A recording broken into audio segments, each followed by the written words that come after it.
On today's podcast, we're going to talk about what you eat and drink and how it affects how you think and feel with Dr. Kristin Saxena.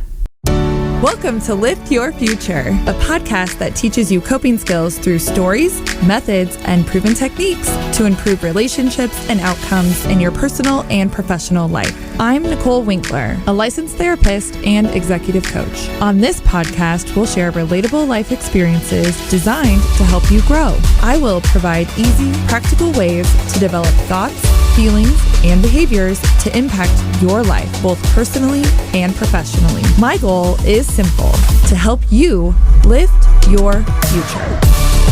Welcome back to Lift Your Future. Today's guest is Dr. Kristin, and she has Feeding the Family podcast. We're going to talk with her today about what you eat and the nutrition and how that impacts our brain. So welcome, Kristin. Thank you so much for being here. Thanks for having me. I'm super excited. Yes. So I know before we started recording, we were just chatting a little bit about kind of sugar and what sugar does to the brain. And I've talked about in previous episodes about media, like social media outlets, what we consume, kind of what we put into our brain and how that impacts our thinking and our feelings and our behaviors from there. So I thought it'd be really interesting to have you on to talk kind of about the science of the brain and what happens with what you eat. Yeah, no, I'm super interested. I mean, I think it's a very important but a very complex topic that we're all kind of dealing with on different levels. So can you speak to sugar first? I mean, we know that we're supposed to eat like vegetables and lean meat, right? And I think that we view that as more of a physical reason for our bodies, which it does have a physical component to it, but there's a huge mental and component to it as well. So absolutely. Well, I think even talking about sugar, like it is a very complex topic. And I think on the one end, we're in a period of sort of diet culture where sugar is automatically this like bad word, right? We've all decided, sugar bad. And I mean, there's some reasons and some truth to that for sure. But on the flip side, like in nature, food has sugar and sugar is an essential component to the functioning of our brains and our bodies.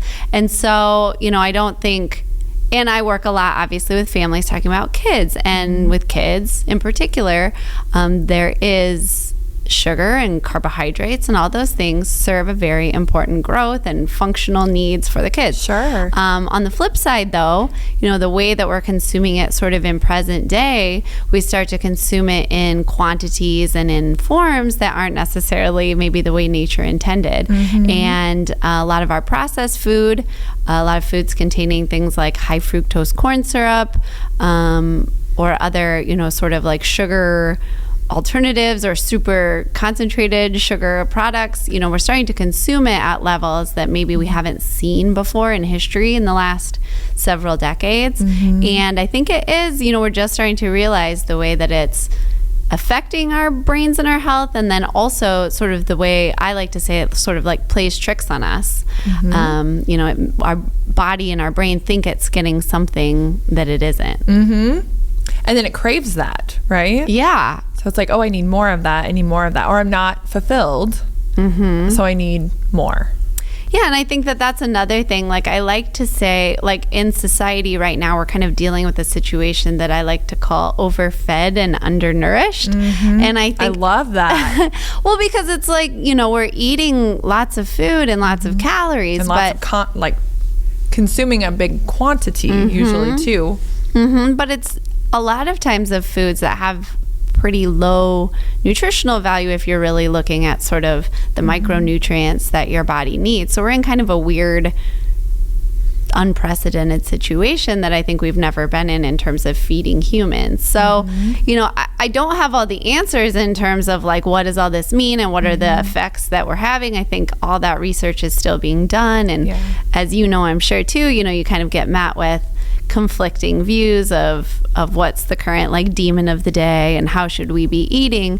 But I think that the biggest takeaway is that, I think when we're starting to introduce more and more sort of artificially produced or like produced in a plant, not by a plant type foods, we certainly are at the risk of feeding our bodies in a way where it was never naturally intended to be fed that way. And I think that's where we're starting to see, like, it's not surprising then if we're doing that, this isn't the way we were sort of biologically designed. We're going to start to see consequences to our health, including our mental health, because it's just not, this is not the way that people were intended to be fed.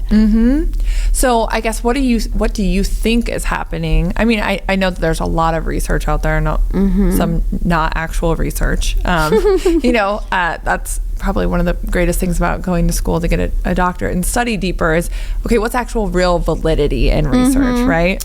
And being able to see that. But so that's why I say don't believe everything that you read, everything that you hear. But what do you think is happening to our brains when we are consuming a lot of what's not natural? Like a paleo diet, for example, is typically, and correct me if I'm wrong, I don't know a lot about this, but it's stuff that's grown. It's from the earth. Right. And like apples and bananas and oranges and all of those things are grown, and so our body really processes those very well, and our brains seem to like it. At least that's how Well, and I think it's funny, like you bring that up, and of course, like my mind goes a million different directions, because I think you're exactly right. Like when they came up with the paleo diet, that was supposed to kind of be like, well, this is how cavemen ate, and that was, but I find it funny because now you can find all kinds of packaged processed paleo foods. So it's like, I don't know, you slap a label on it. And I think that's one of the things that it becomes so difficult as a individual and as a consumer to navigate it, because there's so many conflicting messages. But talking about, like, in terms of, especially with processed foods, and I think the other thing that we that there's a lot of questions about is sort of the, like, genetic modification of foods. And it's hard to say, I think, exactly all the ways that it's influencing us. But if you do look at, like, statistics that talk about as we've increased our consumption of genetically modified foods, as we've increased our consumption of high fructose corn syrup, which is put in almost all processed foods, we have seen, just on paper, the obesity increase has almost followed that to a T. So it's been kind of the same trajectory. So it's hard to ignore that. The other thing that I think is super interesting that's coming out of this is, how is it affecting our gut health? And I think we're just really at the infancy of understanding how complex that interaction between the foods we're eating, particularly when it's a lot of more processed foods versus maybe more unprocessed or natural foods, how that's affecting sort of that microbiome in our gut. And we're only now in this infancy of understanding, like, I think that affects so much, and I can't even start to understand, like, all of the complexity that they're finding between, like, that gut-mind connection. But I think that what we're realizing is it's super real. So I feel like the place that we're at is, it's like we really don't know exactly what's happening, but this is definitely an effect that we're seeing. And I think it's going to require a lot more investigation and research, but it's definitely something, I think, to keep in mind. And from a psychological perspective, I think that's the tricky part, is there's so much, we can talk about what's the best diet and what's not the best diet, and I think it's super important to recognize this as individuals and families. Like, there's certainly a lot of concerns and negative things coming up from these, like, high sugar, low nutrient, highly processed foods. But on the flip side, there's so much psychology that just goes into eating and our relationship with foods. So I really come to a place where it's like, it's just not as simple to be like, stop eating processed foods and only eat, organic, clean foods. And it's like, make all your meals. Yeah, exactly. Yes. And it's like, well, I don't know if that's realistic or even the healthiest mindset to go into. I think it's all about balance and doing what works for you, but also, educating yourself to realize, like, there are risks to this. So when I'm given choices, I can make wise choices. Well, that's what I was thinking that when you said that, kind of that all or nothing. It's I'm all in with clean eating or healthy and being healthy, and I'm reading labels and I'm knowing what I'm putting into my body, and I feel great. I feel really good when I'm doing that. So I know I feel better when I eat cleaner, or I know I feel better when I don't stop at McDonald's or Freddy's or Runza or have pizza every night, I know I feel better. We know that people report that, right? I think more clearly. I sleep better. I don't have even in terms of negative thinking and kind of going down that negative thinking path, I'm just feeling better overall. But then it's like the pendulum swings the other way. And I think as humans, it's really hard for us to find a balance with that. Yes. Because also food makes us feel good. Yep. And relieve stress and does enter our pleasure pathway. It's like, ooh, sugar, like party up there. Like I feel great. I can conquer the world. And then, same with caffeine, Yep. It's all of those things. And so I agree with you that there has to be some sort of a balance to be found, especially with, I know people that are very rigid with their eating. It does sometimes affect their relationships with their friends or their children or their spouses, because it's like, hey, every once in a while, we can veer off the path. No, absolutely not at all. Yes. Right? Like very rigid. And I don't think being rigid in any way is healthy for us. But that just got me really thinking about it too. When you said kind of finding that balance, we tend to be all or nothing. I love that because I think that that's exactly true. And I think that, a lot of parents, a lot of people feel that way. It's like, well, if I can't eat clean all the time, forget it. Like, I'm just not good at this and I'll just eat what I want. And the other thing you said was that idea of being able to pay attention to how you feel. And that does become a tricky situation, I think, with processed food because this is stuff that's like scientifically engineered to make us feel a certain way. And I think keeping that in mind as you consume it, I always just think it's a lot just about becoming like a conscious consumer and to know like, wait, this is food that is made to make me feel a certain way.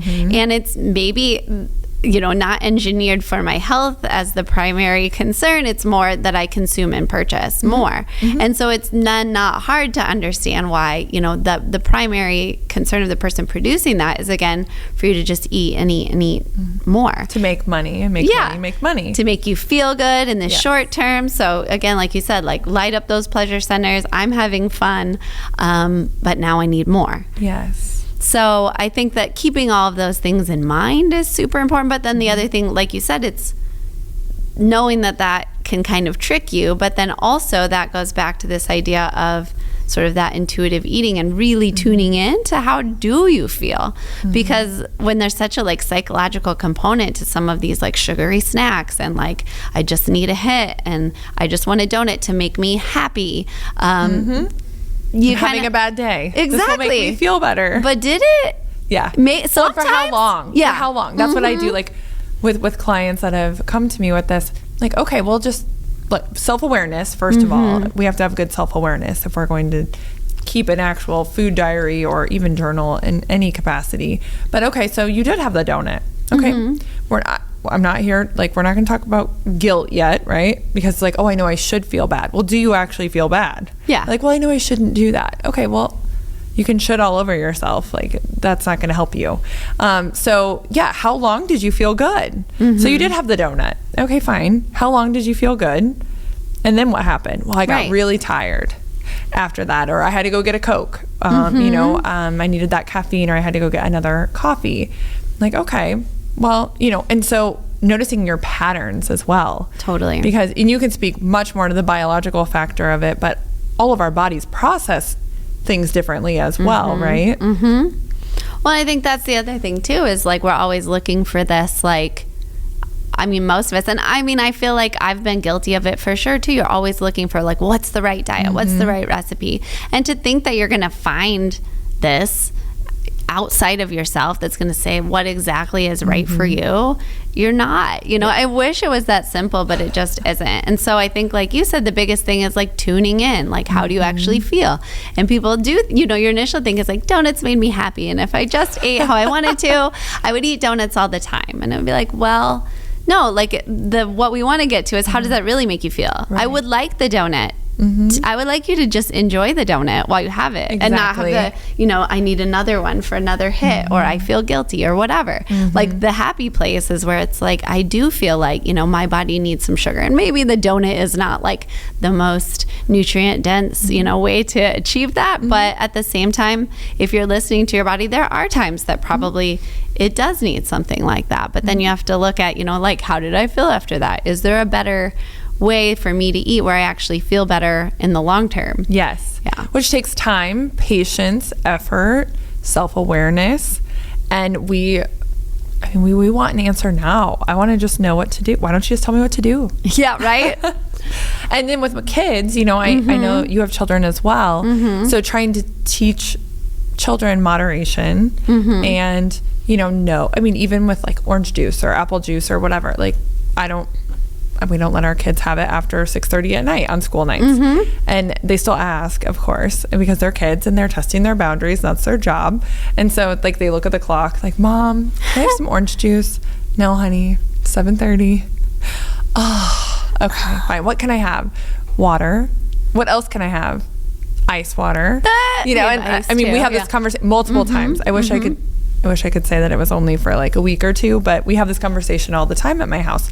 Well, orange juice is good for you. Like, oranges are really good for you. I'm like, if you want fresh squeezed oranges, we can look into that. You're going to have to do it. You're going to have to help with it. And we can do that tomorrow morning. Yeah. Like, because even then at that point, right, if they're 8 and 9, if they have sugar late, they don't go to sleep. Like they really struggle to shut their mind off. And that's a natural sugar and not necessarily orange juice. But if it was home squeezed orange juice, but that's still not something I would want them to have late at night. Yeah. Well, and I think that brings up so many points, I think, like in terms of number one is, again, it's like listening to the way it affects your body. Like it's like, no, it's nighttime. Having this giant hit of sugar is going to negatively affect your sleep, which is going to negatively affect your day tomorrow and mine and ours. Yeah, all exactly. So it's like, okay, like let's listen to that. The other thing I think that you brought up is the kind of this difference. Like you would probably let them have an orange. I'm just guessing. I don't know. But, I think that's the other thing too. If I had to look at something like one thing that is really especially negatively impacting our kids is the amount of sugar we drink. And so that coming in the form of sodas, but also things that seem healthy because, they're made from fruit. They have, there are nutrients in there. So again, I'm not trying to pretend like there's not a lot in Coca-Cola, but okay, like you can make an argument, but at the same time, the concentration of those sugars in a juice form and the way you've removed like the fiber and everything else that goes with it that helps your body process that properly.